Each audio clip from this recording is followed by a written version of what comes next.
Hello दोस्तों, नमस्कार। मैं हूँ रंजीत प्रजापति और आपका मेरे यूट्यूब चैनल शिक्षण बाई आरपी में हार्दिक स्वागत है। आज का हमारा टॉपिक है अधिगम वक्र। मतलब कि हम कैसे सीखते हैं, किस तरीके से अपने उतार चढ़ाव हमारे जीवन में सीखने का आता है, उसके बारे में सीखेंगे। ये बहुत ही आसान टॉपिक है, लेकिन ये एक ऐसा टॉपिक है जो कि हमारे आने वाले सीटेट एग्ज़ाम में और कम से कम 1 से 2 क्वेश्चन तो पक्का आते ही आते हैं। तो चलिए शुरू करते हैं हम आज का अपना मोस्ट इम्पॉर्टेंट टॉपिक अधिगम का वक्र। अधिगम वक्र अर्थात सीखने का वक्र अर्थात कर्व, कि हमारी ज़िंदगी में सीखने का वक्र कर्व कैसे होता है, इसके बारे में हम जानेंगे। और इसको ग्राफ पेपर पर दर्शाना ही अधिगम वक्र कहलाता है। देखते हैं क्या लिखा है कि सीखने की गति को ग्राफ पेपर पर दर्शाना तो एक रेखा बनेगी, इसी को सीखने का वक्र या अधिगम कहते हैं। मतलब सीखने की गति जो होती है, जैसे पहले धीमे सीखते हैं फिर बाद में तेज़ी से सीखते हैं, इसको ग्राफ पेपर पर दर्शाना ही क्या कहलाता है, अधिगम वक्र कहलाता है। इसका अर्थ देखेंगे हम लोग। अर्थ क्या है? अर्थ है कि जो भी हम अपने जीवन में सीखते हैं वह एक सा हमेशा नहीं रहता है। सही बात है, जब भी हम जो भी हम अपने जीवन में सीखते रहते हैं वह एक सा हमेशा एक समान नहीं रहता है। कभी हम कोई चीज़ आसान होती है तो तेज़ी से सीख लेते हैं, कठिन होता है तो थोड़ा धीरे धीरे सीखते हैं। तो तेज़ी से हम सीखते हैं तो कभी हम धीमे सीखते हैं, उसे ही हम क्या कहते हैं, अधिगम वक्र कहते हैं। जैसे हिंदी सीखना, कोई अच्छी टॉपिक है तो उसको जल्दी जल्दी सीख लेते हैं, और कोई थोड़ी सी हार्ड टॉपिक है तो उसे थोड़ा धीरे सीखते हैं। लेकिन हमारे सीखने की गति भी, हमारा माइंड भी कभी कभी तेज़ चलता है, फिर जाकर के जब हम लिखना पढ़ना थोड़ा कम कर देते हैं तो हमारा माइंड उतना तेज़ से डेवलप नहीं होता है और वो कम हो जाता है, सीखने की गति में थोड़ा कमी आ जाती है। तो उसे ही हम कहते हैं अधिगम वक्र। जैसे हिंदी हम सीखते हैं, फिर हम अंग्रेजी पढ़ते हैं, फिर ड्राइंग करते हैं। ये सब चीज़ें हैं कि हमारी ज़िंदगी में आते रहते हैं उतार चढ़ाव, इसी को हम कहते हैं अधिगम वक्र। अब देखते हैं आगे अधिगम वक्र के प्रकार। तो बेसिकली अधिगम वक्र के 4 प्रकार होते हैं। तो कभी कभी पूछ लेता है कि अधिगम वक्र के कितने प्रकार होते हैं। तो कितने प्रकार होते हैं? 4 प्रकार के होते हैं। कौन होते हैं? सरल रेखीय वक्र, सरल रेखीय वक्र, उन्नतोदर वक्र, नतोदर वक्र और मिश्रित वक्र। सरल रेखीय अर्थात स्ट्रेट लाइन, उन्नतोदर मतलब कॉन्वेक्स कर्व, नतोदर मीन्स कॉनकेव कर्व, मिश्रित वक्र मीन्स मिक्स्ड कर्व। आइए हम एक एक को समझते हैं कि ये कैसे कैसे बढ़ते हैं हमारी ज़िंदगी में। सरल रेखीय वक्र को देखिए, तो जिसको ग्राफ पेपर पर ऐसे दर्शाया जाता है कि जैसे इधर देखिए अभ्यास हो गया, इधर अभ्यास हो गया, इधर सीखने की गति हो है। तो ये सरल रेखीय वक्र मतलब हम एक समान सीख रहे हैं, सीधी एकदम सीधी रेखा चली जा रही है, एक समान सीख रहे हैं। लेकिन ऐसा होता नहीं है कि हम लगातार सीखते ही जाएं, सीखते ही जाएं। आगे देखते हैं, ऐसा बहुत कम होता है। दूसरा है उन्नतोदर वक्र। इसमें देखिए कि उन्नति और समय दोनों दिया है कि कैसे हम सीखते हैं। अभी इसके बारे में हम एक एक से विस्तार रूप से चर्चा करेंगे। फिर है नतोदर वक्र, देखिए उन्नति और समय ये क्या दिया है। फिर देखते हैं मिश्रित वक्र, जो कि यस आकार का बना है। उन्नति और समय कि कैसे कैसे कब उन्नति होती है, कैसे कैसे समय के साथ उन्नति होती है और कैसे कब नहीं होती है। और फिर हम लास्ट में एक देखेंगे अधिगम का पठार, जो कि उसमें नहीं आते हैं, ये अलग चीज़ है। तो फिर हम आगे देखते हैं सरल रेखीय वक्र। पहला सरल रेखीय वक्र क्या होता है? Straight line curve. क्या है? स्ट्रेट लाइन कर्व ऐसा वक्र जिसमें सीखने की प्रगति लगातार बढ़ती रहती है। यह वक्र बहुत ही कम होता है, जैसा कि हमने अभी आपको बताया था कि इसमें सीखने की प्रगति लगातार बढ़ती रहती है, बढ़ती रहती है। ये देखिए एक स्ट्रेट लाइन है ना, क्या है? एक स्ट्रेट लाइन है, इसमें सीखने की गति लगातार बढ़ती रहती है, बढ़ती रहती है।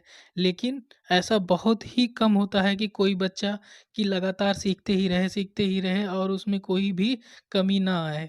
ऐसा नहीं होता है, ऐसा बहुत ही कम होता है। आगे देखते हैं उन्नतोदर वक्र, कॉन्वेक्स कर्व।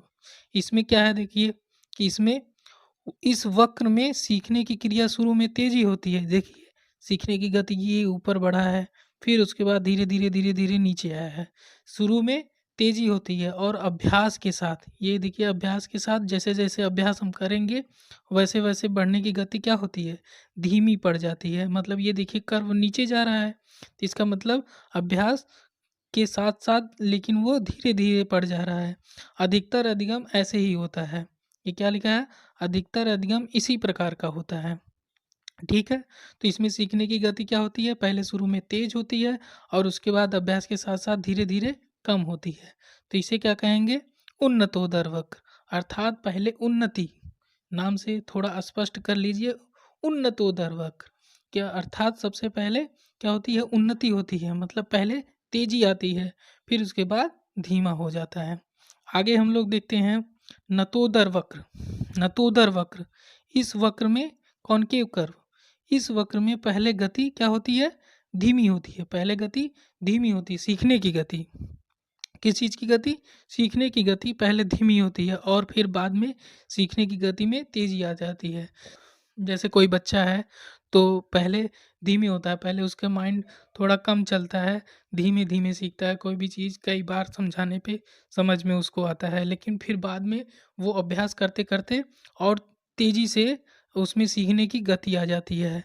और इसमें सीखने की गति धीरे धीरे होती है और इसमें इसमें सीखने की गति में तेज़ी आ जाती है और यह इसमें सीखने की गति क्या होती है, धीरे धीरे होती है। जैसे हमने आपको ग्राफ दिखाया है, ये देखिए नतोदर वक्र में क्या होती है कि उन्नति पहले धीरे धीरे होती है और उसके बाद तब जाके समय के साथ क्या होता है कि इसमें तेजी आने लगती है, तेजी आने लगती है, समय के साथ साथ इसमें तेजी आने लगती है। आगे हम देखते हैं मिश्रित वक्र।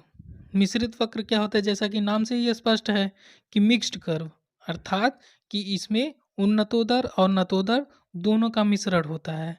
इसमें गति पहले क्या होती है, इसमें गति पहले धीमे, इसमें गति पहले धीमे होती है, फिर तेज होती है, फिर धीमी होती है, फिर तेज होती है। तो अर्थात इसमें उन्नतोदर और नतोदर दोनों का मिश्रण होता है कि इसमें गति धीमे तेज, मतलब बालक सीखता रहता है, कभी तेज सीखता है तो कभी धीमे सीखता है, फिर कभी तेज सीखता है तो फिर कभी धीमे सीखता है। इसका वक्र किस प्रकार का है, एस आकार का। कैसा है, एस आकार का। ये देखिए यस आकार का है। कैसा है, एस आकार का। ये देखिए कभी तेज हो रहा है, कभी धीमे हो रहा है, कभी धीमे हो रहा है, कभी तेज हो रहा है। तो इसका वक्र कैसा बनता है, एस आकार का बनता है। आगे हम देखते हैं अधिगम का पठार। ये बहुत ही इम्पोर्टेंट है, इसको ध्यान से देख लीजिएगा। पठार, जैसा कि हम लोगों ने पढ़ा भी होगा कि पठार क्या होते हैं। ऊंचाई पे ऐसे ही एक प्लेटू की तरह इस तरीके से बन जाता है, इसे ही हम क्या कहते हैं, छोटे छोटे जो एक तरीके से मान, ये पठार होते हैं, ये पठार होते हैं इस तरीके से। आगे हम देखते हैं कैसे कि अधिगम पठार क्या होता है, कि अधिगम पठार में सीखने की उन्नति, सीखने की उन्नति और अवनति का बोध नहीं होता है, तो पठार आ जाता है। मतलब बच्चा ना तो सीख रहा है आगे, ना तो उसके सीखने में तेजी आ रही है, ना ही मंदही आ रहा है। अर्थात बच्चे का कुछ नहीं हो रहा है, उसका डेवलपमेंट नहीं हो रहा है, ना तो वो आगे सीख रहा है, ना तो वो पीछे ही जा रहा है, सेम उसी जगह है। तो उसे क्या कहते हैं कि पठार कहते हैं। क्या कहते हैं, अधिगम का पठार कहा जाता है। जैसे देखिए इसमें क्या है कि हम जैसे जैसे प्रयास करते हैं या अभ्यास करते हैं, उसी तरीके से तो एक बार तेजी आती है, एक बार तेजी आती है, लेकिन फिर उसके बाद ये पठार बन जाता है। मतलब यहाँ पर एकदम स्थिर हो जाता है, सीखने की गति नहीं हो पाती है और फिर बाद में बढ़ती है। ये तो ये क्या हो गया, यहाँ पे पठार हो गया। मतलब अर्थात बच्चा ना तो सीख रहा है, नहीं सीख कर ना तो आगे बढ़ रहा है, ना तो पीछे बढ़ रहा है, वहीं पर उसका जो है सीखने की गति रुक गई है। इसे ही कहते हैं हम लोग अधिगम का पठार। तो आप लोग समझ ही गए होंगे कि अधिगम का पठार और उन्नतोदर, नतोदर ये सब क्या होते हैं। यदि आपको मेरे द्वारा दी गई जानकारी अच्छी लगी हो तो कृपया लाइक करें, शेयर करें और कमेंट करना ना भूलें। आपका दिन शुभ रहे।